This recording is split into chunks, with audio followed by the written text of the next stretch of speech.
Yeah, hi Andy. Hi. I've I'm got a bone to pick with you, but I'll let everyone introduce themselves first. yeah, right. Well, okay. Is Uncle Dave there as well? Mr. Mackey is. It looks He like it is. Well, he should Mr. be. Dave, you're Yeah. on mute. No. Can everybody hear me? Okay. Yeah.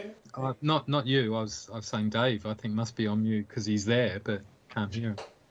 Okay. Yeah. Right. Well, before Dave comes in, fire away with the bone. Okay. Well, there's these friends of mine, a couple who've lived just north of Melbourne in a place called Dalesford. So I've known them for decades, basically. But and they've got kids and everything who are now about the same age as my kids.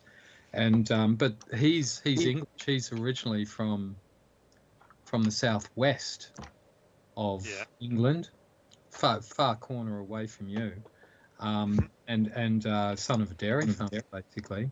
But so and he's a very nice guy, must be said. And but he said, look, do you mind if I come stay for a few days with my nephew who's just out from England. And I said, yeah, fine, not a drama. And so, I even made up a batch of trifle, to make him feel all at home. Turns out, though, that he's got type 1 diabetes, so he can't have anything like that. But I tell you what, talk about someone going full paleo. He bought 4 pieces of steak. His dinner was basically 4 pieces of steak that he cooked up on 2 fry pans and loaded them onto his plate. And he took it well. I said to him, "It's good to see you've cooked up your meat supplies for the month." But he proceeded to down it in the next 40 minutes or so. And I thought, yeah, I've never seen that before. 4 pieces of steak. He's from farming stock as well, so there's a bit of an explanation. And the next day he was talking about Jersey milk and, how he wanted to get Jersey milk and all this sort of stuff. And down in our local supermarket, we had 1.5 litre old style bottles of Jersey milk. And so he said, oh, yeah, that's good, I'll have that. And so he brought it home. And my English friend Matt says to me, Josh says he's having a bit of a lie down. I said, oh, he's not feeling that good. He goes, no, because he had a look at the milk and thought he'd just down it in one. And he downed it in one and then decided he didn't feel all that good. So he's having a bit of a lie down. So I just want to pass on that there are some strange dietary habits that we witnessed firsthand from our very welcome guest. Must be said, he was a very nice lad as well. Well, where's the bone come into it? No, there's nothing. It was just a eye-opening moments, has to be said. Yeah. The amount of steak that he downed in one, I really do think that it would have been our month's supply of meat. It would have all been amongst all stir fries and all that sort of stuff. But I think with his diabetes, he just sticks to the very plain and simple. So dairy is in, obviously, and red meat is in, obviously. The only time I've ventured into gastronomy of meat eating was many years ago. I attended an event where there was a steak supper type of thing. So I had a bit to drink, quite a bit to drink. Okay, so I can feel the excuses rolling in now.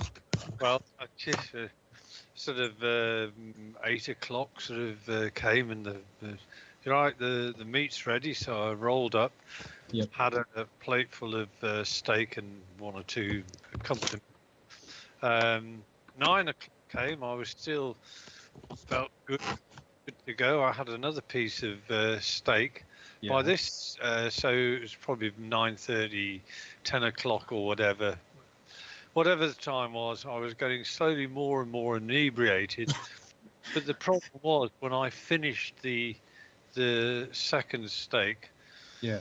The company I was in looked down at the plate I was eating, and there was a big hole in it. Because basically what I'd done was, in my ravenous eating, I'd eaten through the paper plate as well. Oh my goodness! 2 steaks and this big sort of hole in the plate. It was right. Yeah. You were probably thinking that just with the steak you needed a bit of plant matter as well, to go with it. So the processed wood fibre of the plate. Wow. So it's very. I'm sure that was doing the rounds for probably several years afterwards. Was it the Andy when they say bring a plate, be careful, because Andy will eat not only the food on it but the plate itself. But that was in the bad old days. These days I'm much more measured in my eating. Yeah, well, so it doesn't sound like you suffered any ill consequences, which I thought that was where this story was headed. No, I probably had more consequences, not from the steak and rough that I'd been eating, but probably more for the copious amount of pints I'd had that night. Okay. I'd wake up with a very sore head the next day. I remember that. Yeah, I was thinking, so you didn't pay for the ribbing that you ate, but the ribbing that you received afterwards. Okay, Phil. Enough of this joshing about. What did you guys make of the ending of the meeting in the White House between Trump? God. It's like the Apprentice meets international politics, because that was all staged, wasn't it? They lined him up. They thought he's resisting in these private negotiations, so what if we get him in front of the cameras and lay it on him? He'll be a deer in the headlights and just say, yeah, we accept, we're grateful. Yeah, but he didn't. And they had their no credit to him. He stood up to it and said no. We need guarantees, because, like, if he wanted to, he could have said, actually, Donald Trump, can you remember you made a deal with Putin in your first presidency, which he reneged on about 1 year later, so he's done the right thing, hasn't he? Because they would have, drawn the lines and made all these mineral deals, and Trump would have crowed and said, look, I brought peace, and then Russia would have armed up again and reinvaded 1 year later, so it's bloody pointless, But it was a spectacle, wasn't it? But I don't think Trump has the final say on this. I think the long-held American position is quite entrenched, and I can't see, this all-in embrace of Russia just out of the blue. So I'd be surprised. Even now, I think it seems like the minerals deal, and everyone's moving into face-saving positions, really, aren't they? Where, he can't just say, yeah, we're just going to give in to all the Russian demands, and Russia's now the good guy.